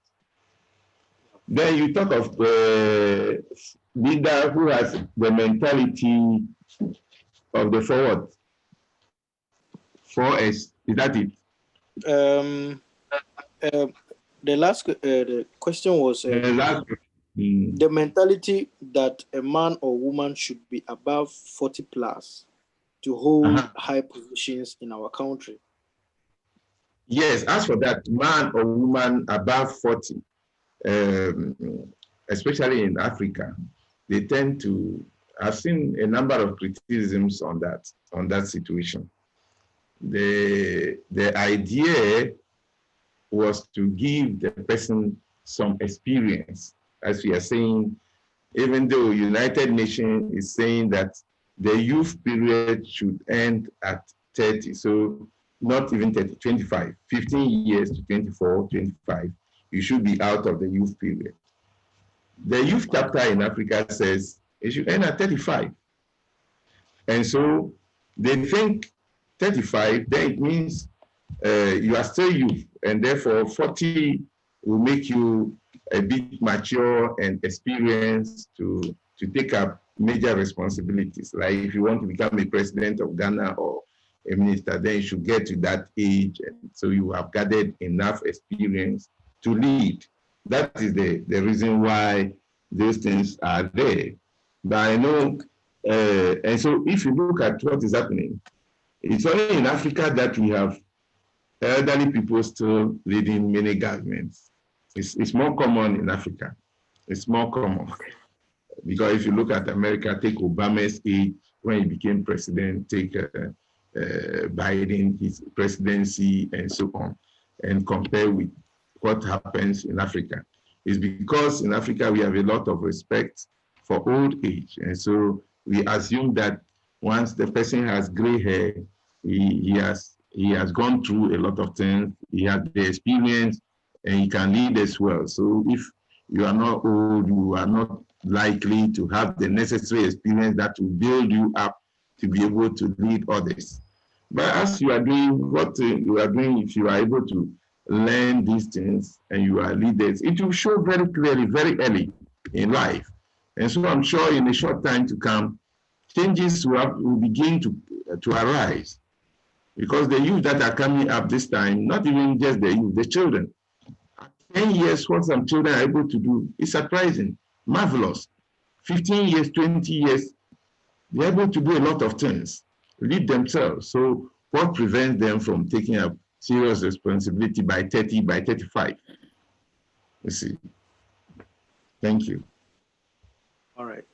So I'll read out my last question because the time we allocated for the program is up. So the question goes like, how do you associate with a leader who does not adjust according to his or her followers? Yes, this is the last question. The leader doesn't adjust according to his followers. See, that's another quality a leader needs to have. A leader should know the followers he has, so that he'll know how to deal with them by empathizing and by giving responsibility. You should know them. If you know you have very good followers, if you know you have very strong followers, it's like there's this analogy of a sheep leading a band of lions, or a lion leading a band of sheep. If there is a fight between these two groups of people, who wins? You have a lot of sheep, and there is war, and the lion is the leader. Or you have a lot of lions, and the sheep is their leader. If it happens, then it's likely the sheep will follow the leader, and they will all become like the lion, and therefore they can fight very well. The lions following the sheep will also become like the sheep. And therefore, though they are lions, they are not going to perform very, very well. And so in every leader should know the kind of followers you have. So that when you are leading them, you should lead them according to their nature. Otherwise, you are likely not to get the cooperation you need to be able to perform your leadership roles. You should know them, empathize with them, know the problems some have, know how you can handle their problems, know how to guide them. Then you are likely to succeed. But they have problems. You don't want to mind them. They are all suffering from something you are not, it's not your concern, and you are moving alone. You cannot easily succeed. That will be the outcome. So let's know the kind of people we are dealing with. If we know the type of people, it helps the leadership. Thank you. Okay. So on this note, I will thank Prof once again for having time for us. And I would like to highlight some of the key things I've picked. And I hope all of you did pick some insightful wisdom from Prof. One is become when you are under pressure or angry as a leader. 2, have good communication. 3, it's not about your education, the high degree you hold, whether you're a man or a woman. Let me straight translate it. House sense, is different from school knowledge. Yeah, these are some of the things I've picked, and I'm going to work towards that as a person. And I hope we all did pick different wisdom from the Prof's presentation. And I will now invite Mr. Eric to give us the closing remark. Thank you. Thank you very much, our provincial coordinator, as well as our MC for this program. Thank you so much, Professor, for your insightful presentation on leadership roles and youth and development, as well as how to make us the opportunities to groom ourselves as we are journeying through our leadership roles. Thank you so much, Professor, and we believe that we have really gotten and taken every bit of your presentation this evening and this afternoon in Ghana. I think 3 main things I also took from your presentation is that as a leader, we need to have good communication skills, and we also need to have good decision-making capabilities, and we need to be innovative and visionary. Thank you so much, Professor, once again for your presentation. I also want to thank members for availing themselves for tonight's program. I believe that before taking a glimpse of whatever Professor has given to us, we believe that we are going to work with it. We are going to journey through with it as we move through our useful age. Thank you so much, members, for your time. Thank you to everyone from other provinces, from other cities, as well as national executive who have joined us for tonight's program. Thank you so much. Thank you, MC. Right. Thank you for your presentation. Now I will invite Miss Millicent Dorr to give the vote of thanks. Thank you, Mr. Chief Fondemi. First of all, our gratitude goes to the Almighty God for granting us life, for granting us this beautiful life for today to be able to undertake this program. Now, on behalf of the General Assembly of NUGS-Beijing, the executive and organizers of this program, it is my privilege to acknowledge the dedication of our speaker, Professor Reverend Philip Besson, yes, for honoring our call to tap into his precious knowledge. I would also like to extend our appreciation to the executive and organizers of this wonderful program. We do really appreciate the work you do to ensure that NUGS-Beijing is, if not the best, then amongst the best in NUGS-CHINA. This summit is definitely going to impact and benefit each one of us someday. Finally, I would like to thank members of NUGS-Beijing for taking time out of our precious time schedules to attend this program and then tap into knowledge and use it to our advantage someday to come. Thank you, everyone. And thank you for participating in this program. Thank you. All right. Thank you, Mr. for the vote of thanks. I know I'm supposed to invite Mr. Frank to give us a closing prayer, but since Prof is a reverend, I would like him to bless us as we we end the program. Thank you. Thank you for the opportunity. Thank you, sir. Thank you. Let's pray. Let's pray. Our Almighty God, we thank you. Lord, we bless you for all you continue to do for us. Thank you for this very important meeting that you've held, this leadership summit. We give you praise, we lift and honor you. Father, I commit all the participants to this summit into your hands. I thank you for making them listen to this discussion. Thank you for the words you've given me to give your children. Lord, I commit them into your hands specially. They want to become leaders. Lord Jesus, you are the greatest leader. They want to be like you.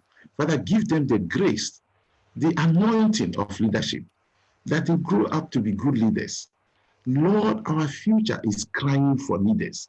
We pray that our nations get leaders, even from these ones, Lord, as they have listened, as they continue to grow in knowledge.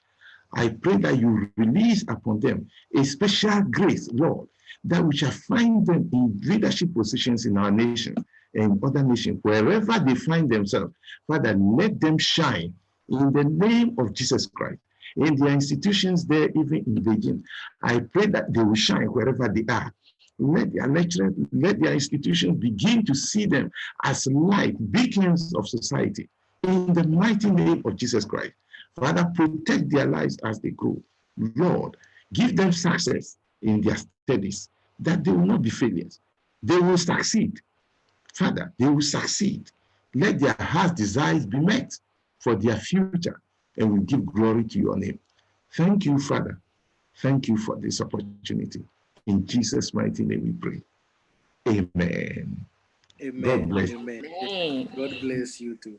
Can we all open our mic and shout thank you, Prof? And I like to call him a father because he has instilled much knowledge into us where we can't get it anywhere but from our father, who has done really well to have us today off his busy schedule. Yeah. So please, let's thank and please clap. Let's clap our hands for him. Thank you very much, Professor. Thank you very much. Okay. Thank you very much, Prof. Thank you very much. We appreciate your time. Okay, Thank bye. you. Bye. Thank you so much, Professor. Thank you. Thank you. Welcome.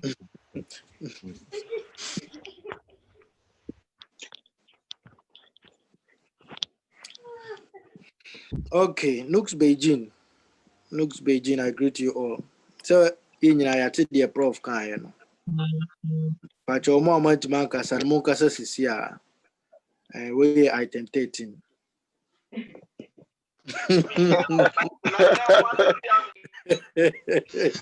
But the way item 13, talk to people. I can see National Wukong, Miss Irene Koko here. Yeah, Charlie, anything for us, anything for the boys. Irene. Janina, I'm providing it to you. Don't worry. One by into what their name, I will quite supervise. We are sure. Bit by bit. Bit by bit. Pacho you, Mati. Araba Mensa, anything for the boys.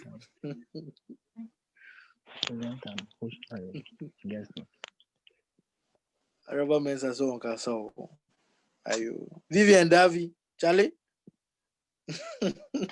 Tell anything for the boys. Anything for the boys. Why is it that you like everything, the ladies? Why you people like that? Everything that they'll talk about respect, talk about attitude, talk about career, you always want to mention ladies. It's not a good thing, you know. It's really not good. Seriously, it's not good. Please, you guys should stop that. Men have attitude. A lot of men don't know how to talk. A lot of men take advantage of women.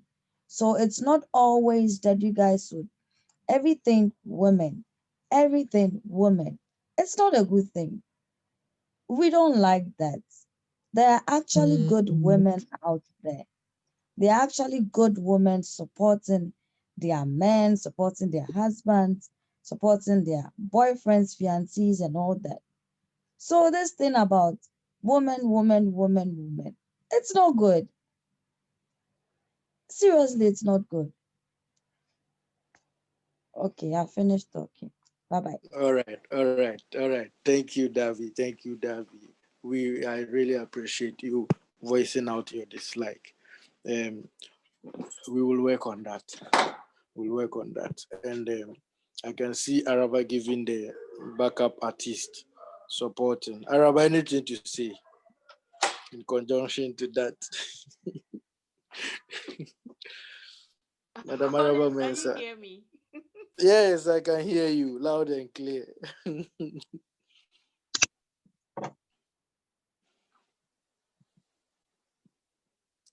Araba, what's on the mic now? What's it? Oh. You took us My as here. internet is unstable today, that's why. Oh, okay. Charlie Casa. Casa.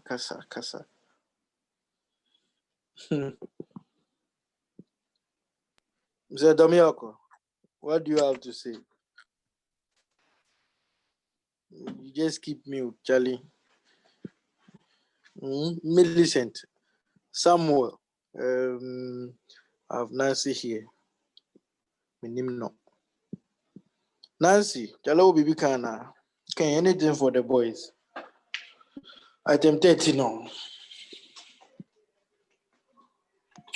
Okay. So yes, I'm on cabin kuna mon friend bidibio. Mon cabin kuna mon no jorof na mo kin shabibi. Right. Yes, Ramo.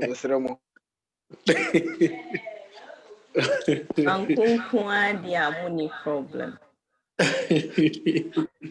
Pacho ya China Women University. Banku hey, Pacho to for some quite be. Or me to him. What's me drew her quad? I best ever come Pacho. Don't worry. Araba, yeah, why fresh pa. Araba, me say China me baho life. Hey, Asmo. Hey, now,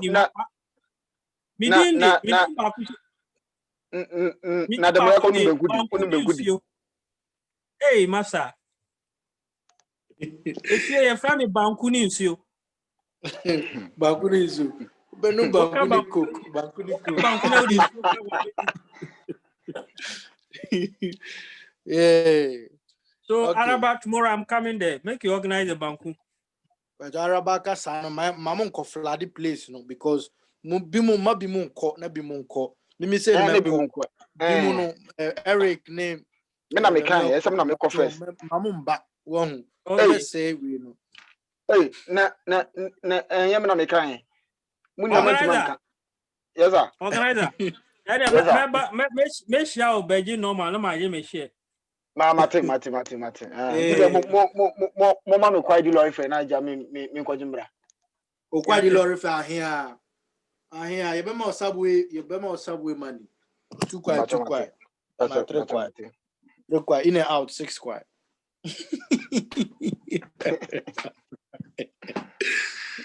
Sam, Chalo Mike Abio Kasei. And I Sam on Kasa. Yes, baby, I'm there. Sam. Hello. Hi, I'm me. What's it? Now you're owning I'm here. Chalafino Medufi. Oh, okay. Okay. Say, sorry, and I'm sorry, Edipa. And Edipa, intimation man. Careful, Demi. Why are there one with him? You can't in before was winning I'm not quite. I'm Michelle. With the Michelle. Diana boy, Beijing match me no. Diana boy, Beijing match. I don't me unim jaya bomi amede na Beijing. Ah? Nyame na so ye mo enya bosom. Maza. Beijing match ya. Me plan say me ko araba honum pukura ni. Oh, she. Intercontinental. Where be proof of? Oh, Nana. Now I just think Gia will be as here. And come at me don't go away. Oh, come on, who did that? Okuja tab black. A Jaya born or the number still of him. To Miss Rowe.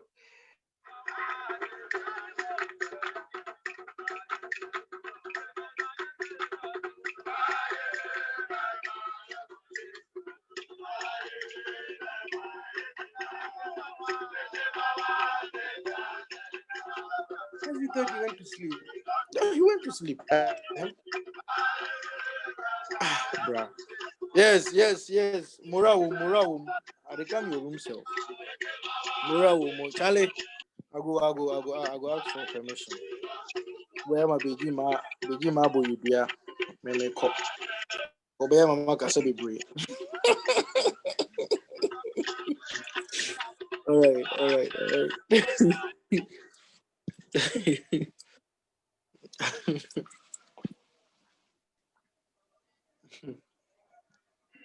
Hey, Nana, hey, Chairman Tafujami. Yeah, big man. Hey, now, on go for Hey, Charlie, microphone.